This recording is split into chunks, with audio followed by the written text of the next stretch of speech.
Olá, como você está hoje? Seja bem-vindo à nossa Sessão Marcada, um podcast que discute temas em psicologia e saúde mental, com o objetivo de informar a sociedade sobre esses temas e auxiliar no combate à desinformação e à pseudociência. Meu nome é João Estevão e o meu colega neste podcast é o Rafael Mendes. Ambos somos psicólogos e idealizadores deste projeto. Hoje falaremos sobre esclarecendo o HIV e a AIDS e o papel da psicologia nisso.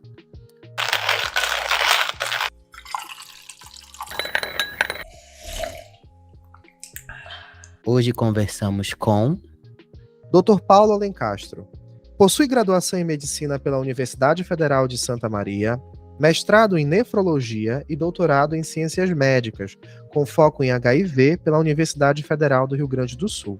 É infectologista pela Sociedade Brasileira de Infectologia, médico de referência em genotipagem e membro da Câmara Técnica em HIV/AIDS do Rio Grande do Sul.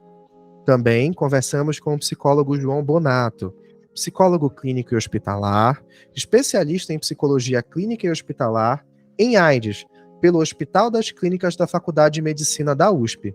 Atuou como psicólogo e supervisor de especialização no ambulatório de atendimento a pessoas vivendo com HIV do Hospital das Clínicas da Faculdade de Medicina da Universidade de São Paulo e atualmente trabalha no consultório, no atendimento de adultos e em pesquisa clínica de meios de prevenção combinada para o HIV, como a profilaxia pré-exposição oral e injetável. Dr. Paulo, seja bem-vindo. Muito obrigado pela sua disponibilidade de tempo para vir dividir um pouco do seu conhecimento e da sua prática sobre um tema tão importante.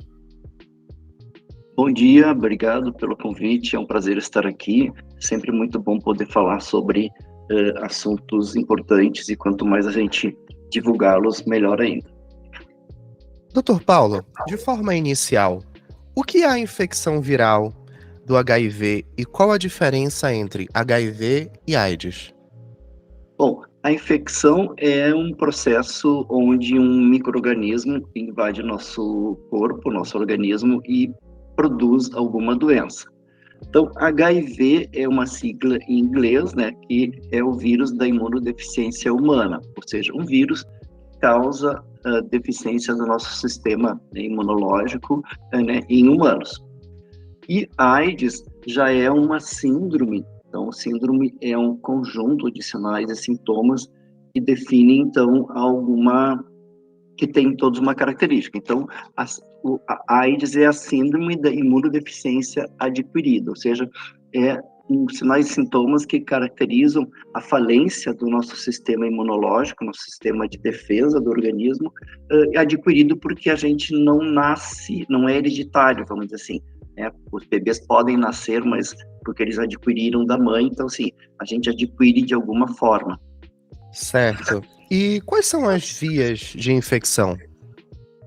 Bom, então, como eu falei que eram adquiridas, né, geralmente ela pode ser adquirida através de sangue, então, antigamente por transfusões de sangue não testados, né, ou usuários de droga injetável que no processo de se injetarem a droga e eles compartilham com outros usuários, sempre tem sangue ali na seringa, então é através desse maneira que se infecta.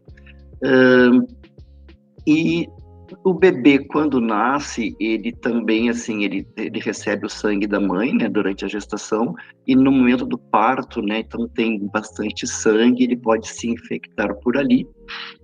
Profissionais da saúde que de repente fazem algum procedimento e se picam, se cortam com algum material contaminado com sangue, também podem se infectar, então todas essas através de sangue. Também através das relações sexuais desprotegidas, onde houver contato com o líquido vaginal e com o esperma, o sêmen, às vezes também aquele líquido pré-seminal também transmite o HIV. Então, apesar de as relações sexuais serem mais comuns e ser o modo de infecção, digamos, mais frequente, mais predominante, o sangue, ele é o que mais contamina, porque você vai estar botando sangue dentro do seu sangue, então já é um processo direto, né? Por relação sexual, o HIV precisa passar por várias barreiras de mucosa, de outros organismos de defesa do nosso organismo, e aí demora um pouquinho mais para ter a infecção. Mas são essas as vias e tanto faz para a gente, né? No momento que ele se instalou, a gente tem que tratar igual e ele se desenvolve da mesma maneira. Dr. Paulo, existe um grupo de risco? Não trabalhamos mais com essa ideia de grupo de risco, que foi uma coisa muito errada, um erro bastante grotesco da humanidade há uns 30, 40 anos atrás. Então, inicialmente, apareceu esses sintomas de baixa imunidade em alguns grupos de homens que fazem sexo com homens, e depois foi surgindo em profissionais do sexo, em usuários de droga, e ficaram taxados como só essas pessoas tendo o HIV. E hoje em dia a gente sabe, como eu falei, que através das relações sexuais, todas as pessoas que transam, né, elas têm um risco aumentado de ter HIV, se elas se expuserem a risco, se elas não usarem preservativo. Então, toda a humanidade seria um grupo de risco, né, das pessoas que estejam com idade sexualmente ativas, né. Então, não se fala mais nisso, né, não existe grupo de risco. Existem situações de risco, ou seja, se eu me expor, se eu não usar preservativo, se eu, sei lá, usar droga compartilhada, injetável, isso vai ter um risco maior, então, independente de gênero, orientação, idade, sexo, todas essas coisas, não existe grupo de risco. A gente poderia dizer, então, que basta o indivíduo ter uma vida sexualmente ativa para estar correndo o risco da infecção por HIV, correto? Correto, exatamente. E como é feito o diagnóstico? Bom, hoje em dia o diagnóstico é bastante simples e fácil e rápido. Então, existem testes rápidos, né? Então, você vai em postos de saúde, em unidades especializadas como CTAs, que é Centro de Testagem e Aconselhamento, e você faz o teste rápido. É uma agulhazinha na ponta do dedo e vão se tirar das gotas para fazer o teste rápido do HIV. Geralmente se faz junto para sífilis, hepatites B e C, então são 4 testes que saem na hora, e em 20 minutos, 30 minutos, a gente tem esse resultado.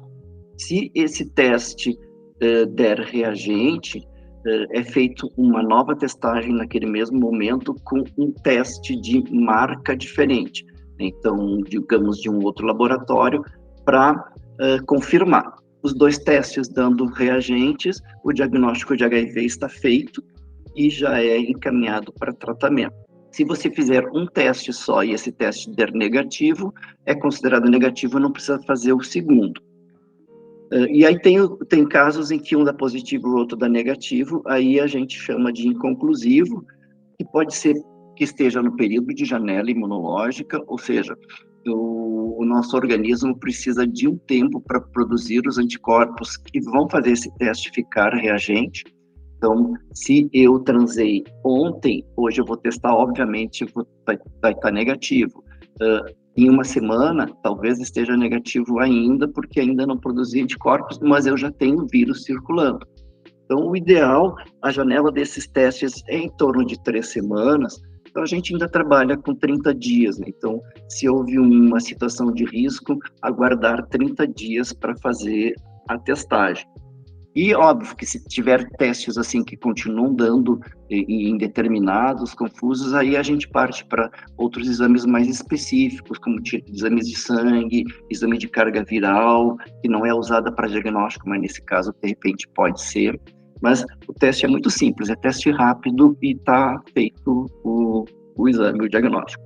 Entendo, doutor. No caso, na sua visão, Os pacientes hoje que se encontram nesses quadros, eles são ainda estigmatizados?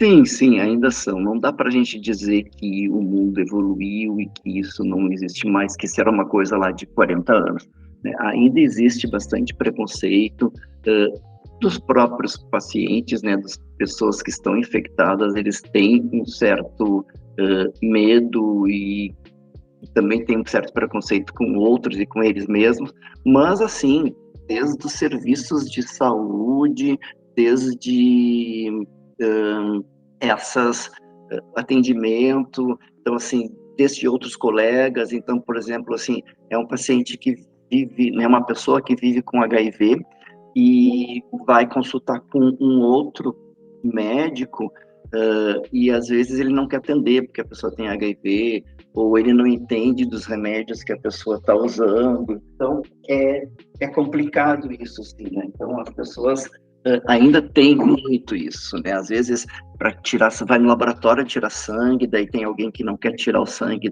desse doente. Então, assim, é complicado. Ainda existe, sim, bastante preconceito. Doutor Paulo, como é feito hoje, então, o tratamento dessas pessoas que constatam através dos exames que estão com HIV? Bom, hoje em dia é bem fácil, assim, vamos dizer. A gente, no momento que faz o diagnóstico, esse teste rápido que eu falei, já é encaminhado para avaliação com o médico, que já inicia com a medicação. Antigamente, a gente esperava as células de defesa, esses CD4s, caírem a um nível baixo para a gente iniciar o medicamento. Com o tempo, a gente foi estudando e viu que quanto mais cedo a gente iniciasse, seria melhor para o organismo.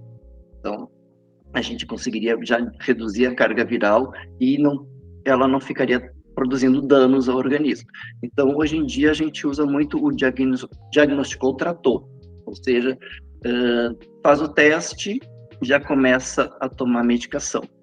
Não, pode ser no primeiro dia, mas pode ser, né, também dá um tempo para a pessoa entender e, enfim, né, assimilar o diagnóstico, mas não precisa se esperar muito tempo, não.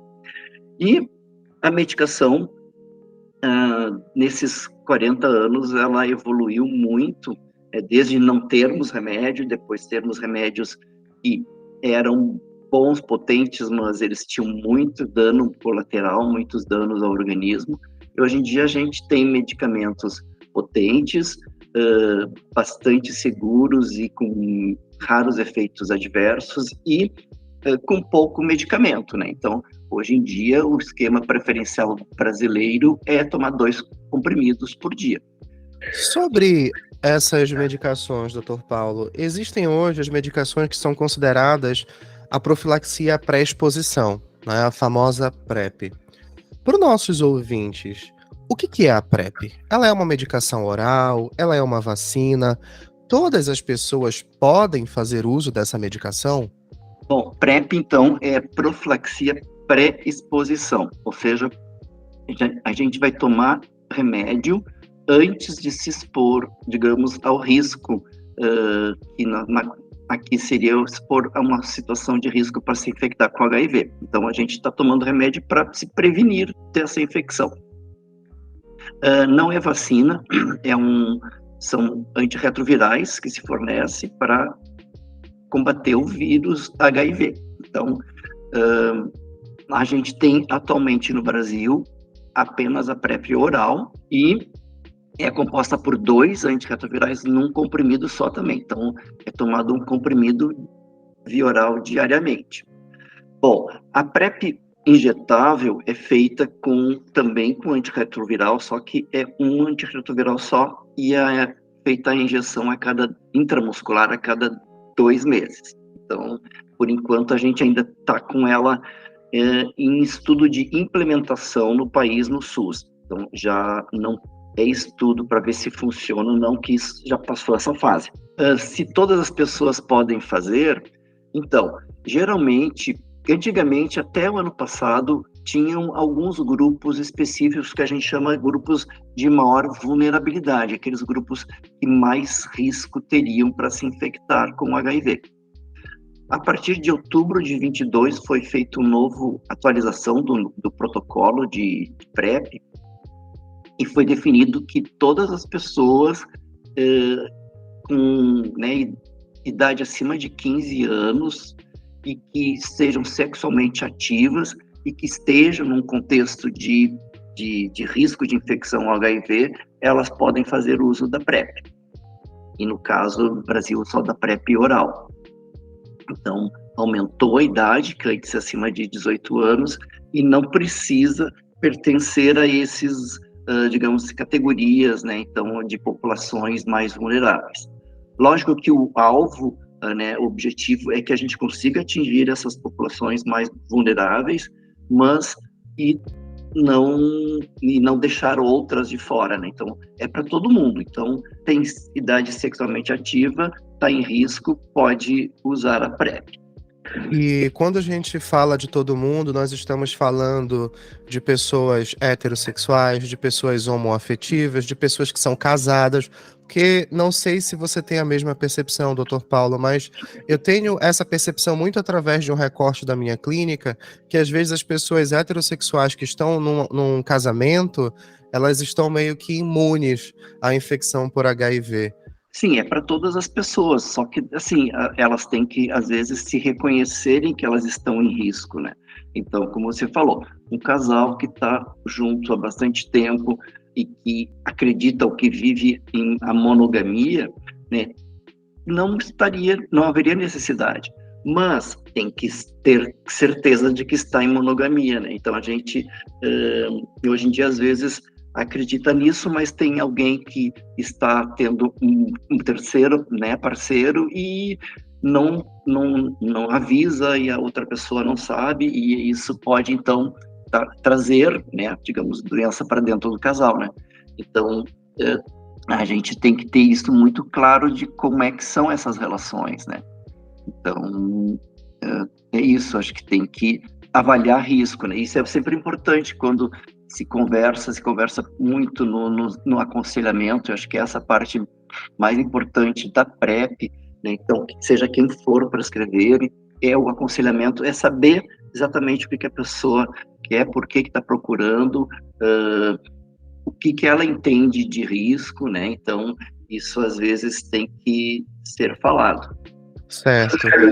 E, doutor Paulo, eu já percebi pacientes, principalmente pacientes jovens, homens e mulheres, que vão procurar o acompanhamento médico para fazer os seus exames de sorologia, ou as mulheres que vão no profissional ginecologista para receber orientações de métodos contraceptivos, etc.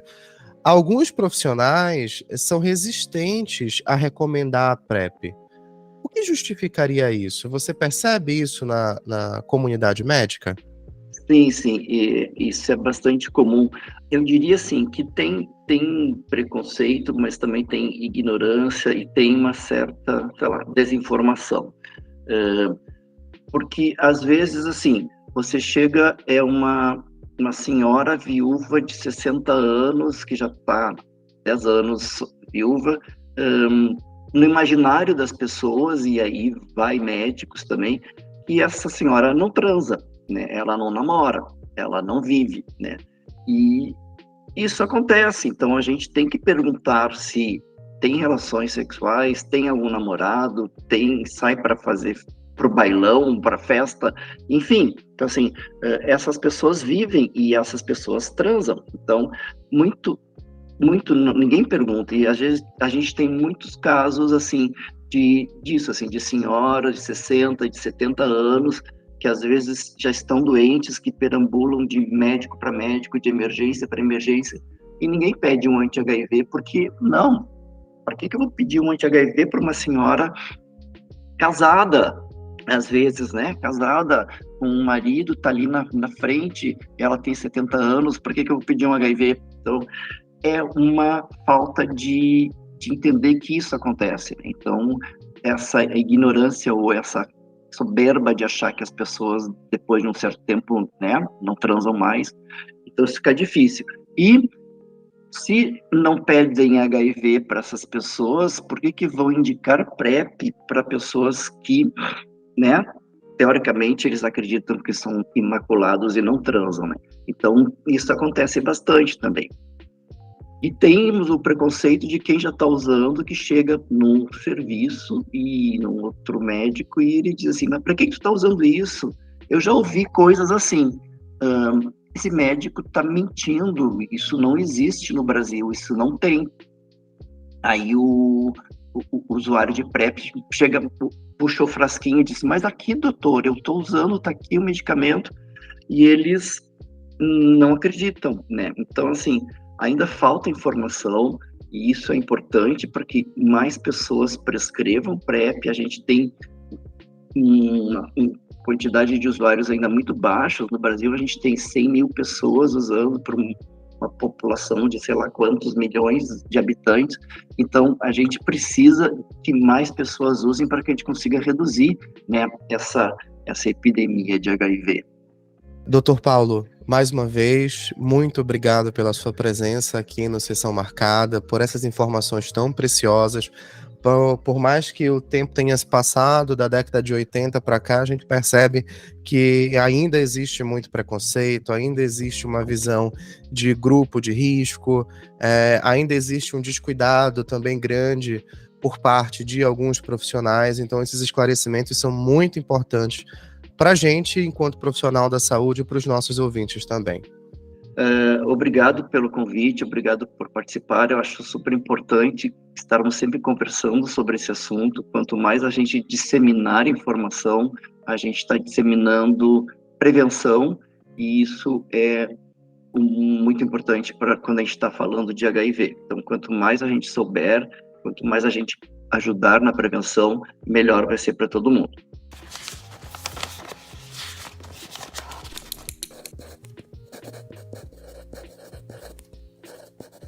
Converso agora com o psicólogo João Bonato. João, um prazer ter você aqui com a gente hoje. Te agradeço toda essa disponibilidade de ter encontrado um tempinho para estar com a gente aqui. João, gostaria de começar te perguntando sobre a construção sócio-histórica em torno da AIDS. Pelo que a gente entende, ela foi permeada de diversos preconceitos, principalmente associados à população LGBTQIAP+. De que forma isso aconteceu? Bom, Rafael, João, muito obrigado pela recepção, pelo convite. É um prazer estar aqui, né, falando com vocês sobre um tema que para mim é muito caro, né? Bom, falando sobre a construção sócio-histórica em torno da AIDS, né, e do HIV, a gente precisa pensar um pouco no contexto em que surgem os primeiros casos e que surgem as primeiras notícias de pessoas com casos de AIDS naquela época, né? A gente precisa entender que os primeiros casos, eles são descritos ali na década de 80, registrados, né, nos Estados Unidos. Algumas pesquisas posteriores, né, mostram até que alguns casos já tinham sido relatados, mas não identificados como casos de AIDS, mas analisando os sintomas e tudo mais, dava para se saber que era um caso próximo ali de AIDS. Mas na década de 80 é quando a gente tem realmente ali um olhar para algo que estava acontecendo de diferente.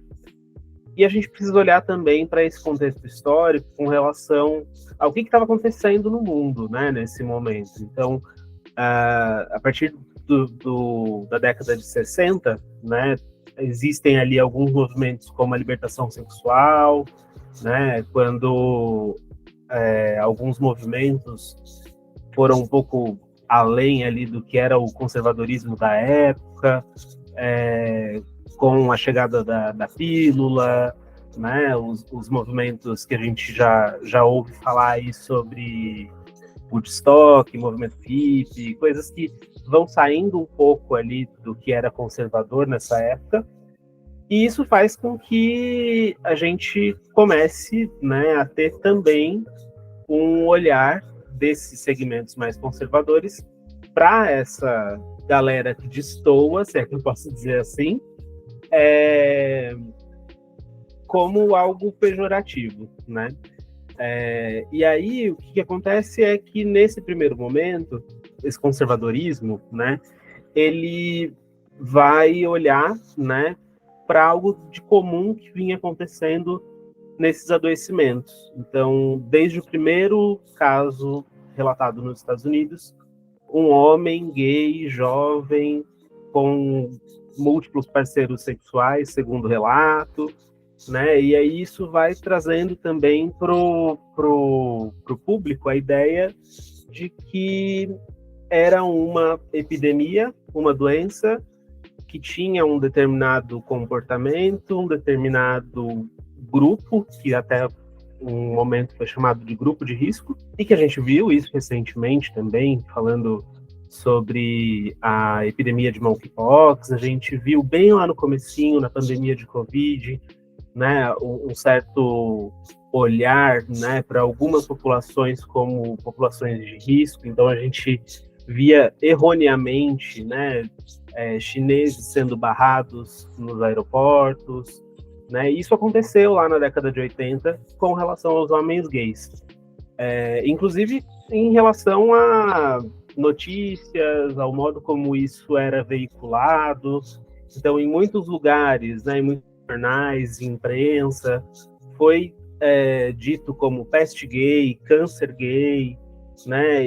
E isso, de certa forma, foi sendo trazido até os dias de hoje, né? Então, mais ou menos essa é a história, né, de como isso foi associado, né, a AIDS, a população LGBTQIAP+, mas principalmente aos homens gays, né? A gente não tem um olhar, por exemplo, para a mulher lésbica como alguém que pode ter uma infecção pelo HIV, como alguém que pode desenvolver um quadro de AIDS, ainda que qualquer pessoa esteja sujeita a isso. Ou homens e mulheres heterossexuais num casamento de anos, por exemplo, né, parecem estar imunes à infecção, não é verdade? Sim, isso é erroneamente pensado, né, por esses casais.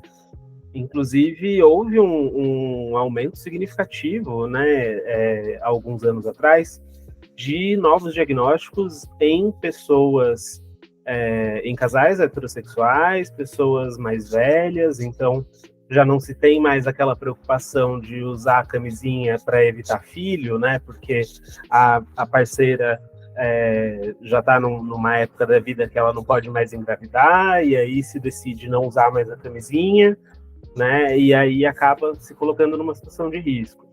Então, sim, tem alguns grupos, né, de pessoas, algumas populações que, por conta desse olhar lá da década de 80, vem trazendo até hoje essa percepção de que essa infecção não é para mim, isso nunca vai acontecer comigo, isso está muito longe, né? E eu costumo, inclusive, nos meus atendimentos de prevenção, dizer assim, você com certeza já abraçou uma pessoa que vive com HIV, você com certeza já apertou a mão de uma pessoa que vive com HIV, você com certeza, não posso dizer absoluta, mas quase absoluta, já se relacionou com uma pessoa que vive com HIV, né? Então, não é algo tão distante assim, né? Não é algo que é só de uma população X ou Y, né? A gente pode falar de um aspecto muito importante do HIV, que ele é um vírus muito democrático, né? Ele não tem nenhuma barreira de gosto dessa pessoa que é dessa preferência X, ou dessa pessoa que é da preferência Y, dessa pessoa que gosta disso ou gosta daquilo. Não, o HIV, ele precisa de um hospedeiro, e é isso que ele vai buscar. Ele não vai buscar nenhuma característica de uma pessoa. João, Você trouxe alguns aspectos desse sofrimento psicológico que esse paciente pode enfrentar, né? Mas quais são as principais demandas que esse paciente ele vai trazer no consultório de forma inicial ao contato com esse diagnóstico? Trata-se de um luto? Trata-se da entrada e manifestação de sintomas em quadros depressivos? O que você observa? Sim, Rafael, eu observo principalmente essa demanda girando em torno de um luto, da perda da vida sem a condição crônica, né? Isso eu vejo no consultório, porque no meu consultório eu não atendo só pessoas que vivem com HIV, né? No serviço que eu trabalhei, eu atendia só pessoas que vivem com HIV. E, curiosamente, no serviço público, as pessoas procuravam terapia por qualquer outro motivo, menos por HIV. Então, naquele contexto, às vezes eu até esquecia que o meu paciente vivia com HIV. Mas no consultório particular, as pessoas que me procuram por conta, né, de um diagnóstico positivo de HIV, na maior parte das vezes elas vêm para tratar desse luto mesmo, dessa perda da vida sem a condição crônica.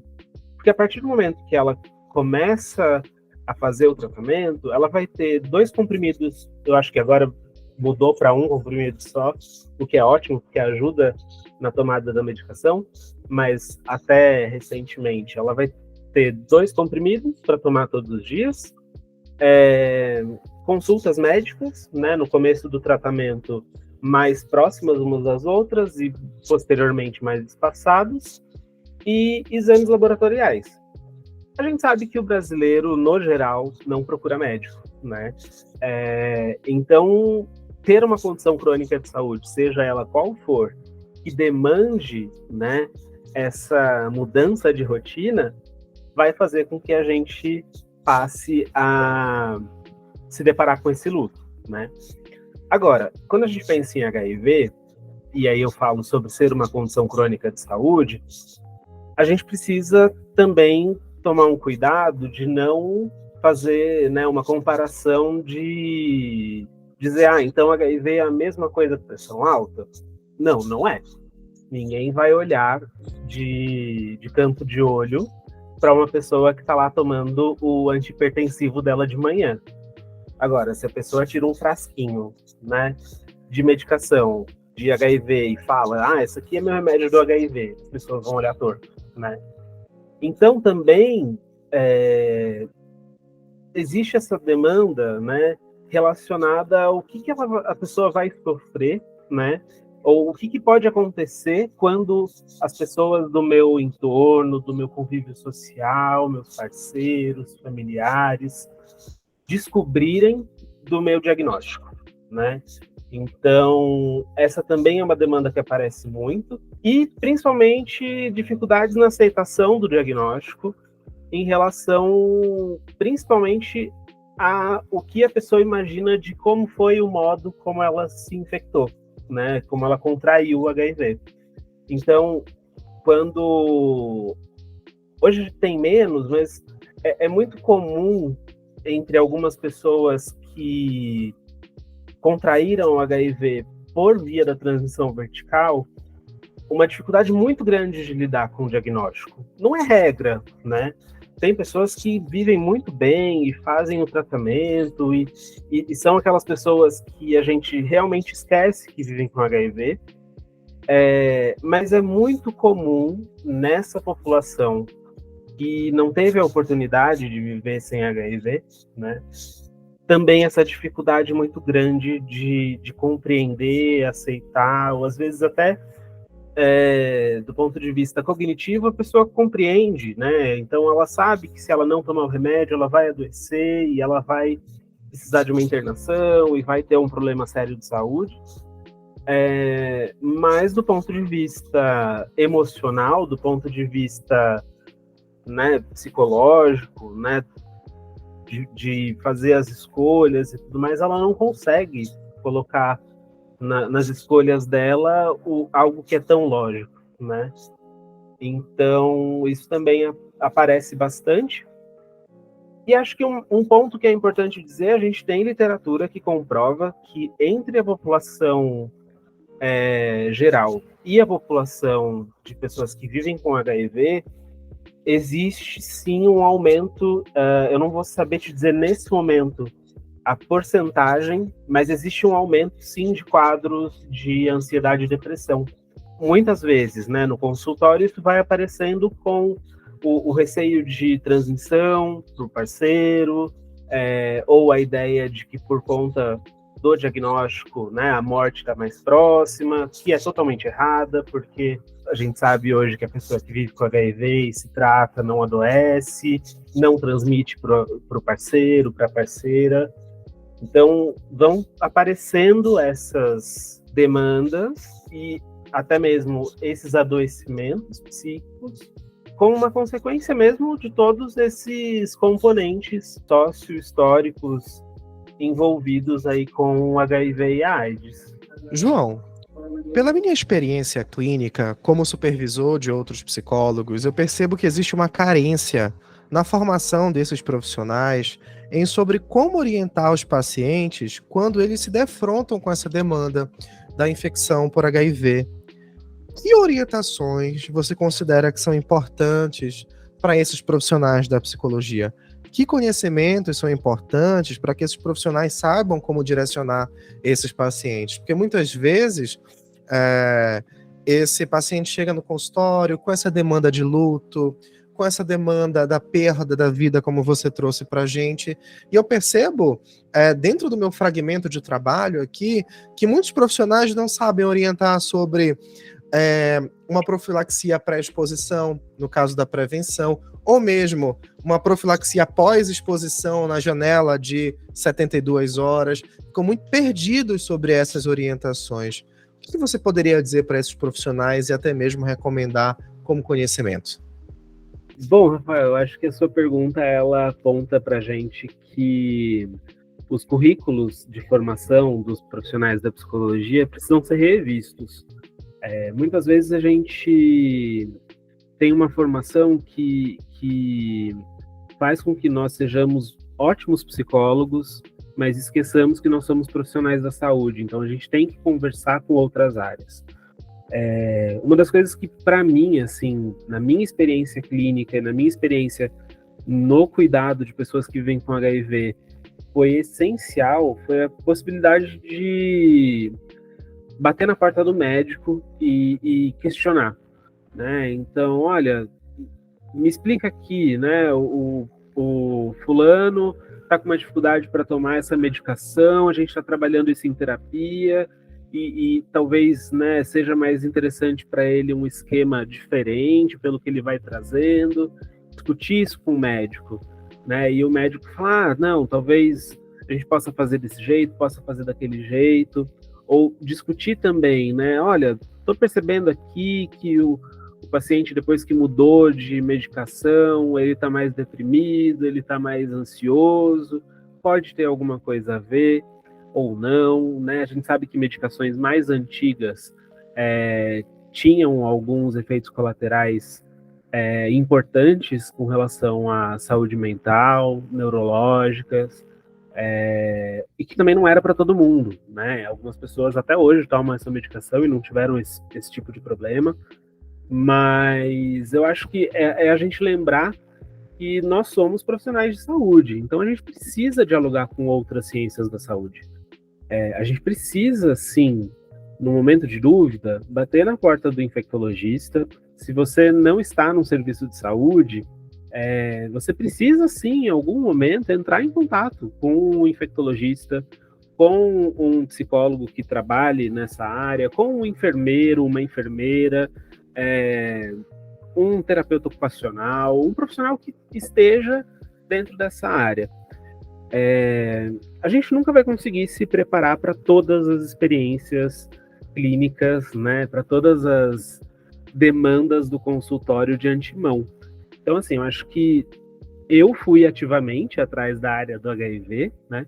Mas, com certeza, muitas pessoas vão se deparar com uma demanda de um paciente, de um cliente, trazendo sobre HIV, e às vezes essa pessoa nunca foi atrás, essa pessoa nunca teve uma curiosidade E, de certa forma, eu também vou dizer assim, olha, tá tudo bem do ponto de vista de que, com certeza, essa pessoa foi procurar saber sobre outras coisas, né?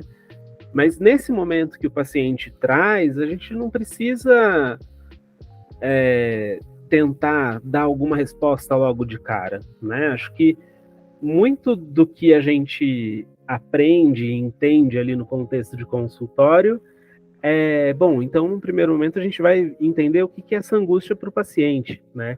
A gente vai entender quais são as crenças que esse paciente tem sobre isso que ele nos traz, né?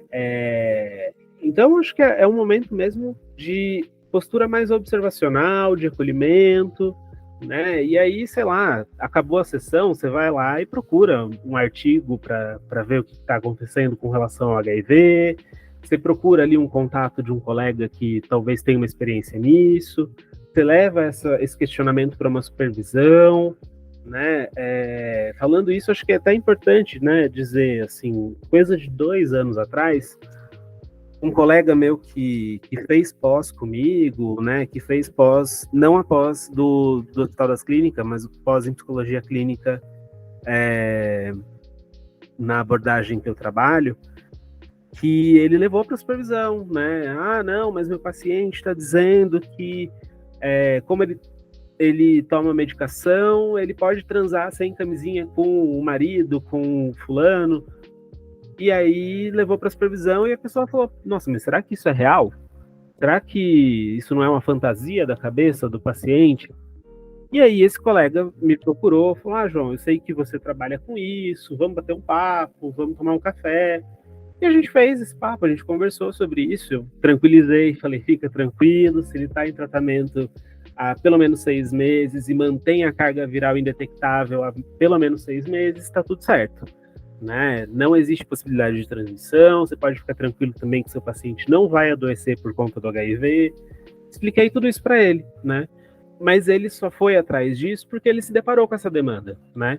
Então, acho que a gente precisa, sim, lembrar que o nosso trabalho, ainda que seja muitas vezes muito solitário, a gente não pode se manter solitário. A gente tem que ir buscar saberes em outras ciências, a gente tem que ir buscar saberes dentro da psicologia mesmo, com colegas. Mas acho que principalmente, né, se você não sabe sobre o HIV e o paciente traz essa demanda, você não vai cuidar do HIV do paciente, você vai cuidar do paciente, né? Você vai cuidar da angústia do paciente, você vai cuidar do que ele te traz sobre o HIV. Às vezes, a gente sabe muita coisa sobre um determinado tema e o que o paciente está trazendo ali fantasiado de HIV, né? Vestido de HIV, não é só o HIV, né? Às vezes é uma outra crença, às vezes é uma outra percepção, às vezes é uma outra fantasia, né? Então, o que eu diria é, primeiramente, isso, né? Se você não conhece, se você não tem essa informação, você vai trabalhar com o paciente, você não vai trabalhar com HIV, a gente deixa o HIV trabalhar. E depois, sim, né? Vá buscar saber sobre essa temática, converse com seus pares, procure profissionais que possam te orientar, procure literatura. Atualmente existem literaturas mais recentes, inclusive que contam biografias, né? Então, autobiografias de pessoas que vivem com HIV, e você consegue, inclusive, estar dentro ali, né? Quase como se estivesse conversando com a pessoa sobre a vivência dela. Então, existem essas literaturas, existe literatura científica sobre isso, a gente tem nas bases de dados como PubMed, Cochrane, vários artigos internacionais que falam sobre saúde mental de pessoas vivendo com HIV, mas eu acho que no nosso fazer clínico é trabalhar com aquele paciente em específico, né? Se basear em tudo isso, né, que a gente consegue no mainstream, consegue ali pegar na ciência, consegue pegar ali no que foi escrito sobre HIV, no que foi contado sobre a experiência de outras pessoas vivendo com HIV, mas a gente vai construir esse processo com aquele paciente, né? Então, Eu penso que o caminho seja esse, né? Acolher o paciente, deixar o HIV um pouquinho de lado, acolher o que esse paciente traz sobre o HIV ou sobre qualquer outra coisa, e assim que possível buscar informação, buscar se atualizar sobre o HIV ou qualquer outra condição de saúde crônica. João, eu queria te agradecer por essas falas riquíssimas que só engrandeceu esse episódio que tem um peso gigantesco e traz luz e esclarecimento para os nossos ouvintes de um tema tão importante. Muito obrigado, Rafael. Agradeço a oportunidade, agradeço aí a hospitalidade, e agradeço também as questões que acredito que foram muito importantes também para trazer, né, a minha vivência, o meu conhecimento para todos que possam estar nos ouvindo. Espero que você esteja tendo ou tenha tido um bom dia. O Rafael Mendes é coordenador geral deste podcast.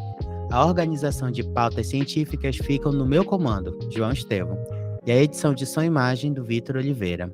O podcast está disponível no Spotify, Google Podcasts e Apple Podcasts. Não deixe de seguir a gente e ativar as notificações para que você fique sabendo quando os novos episódios estiverem disponíveis. Nos vemos em breve em nossa próxima Sessão Marcada.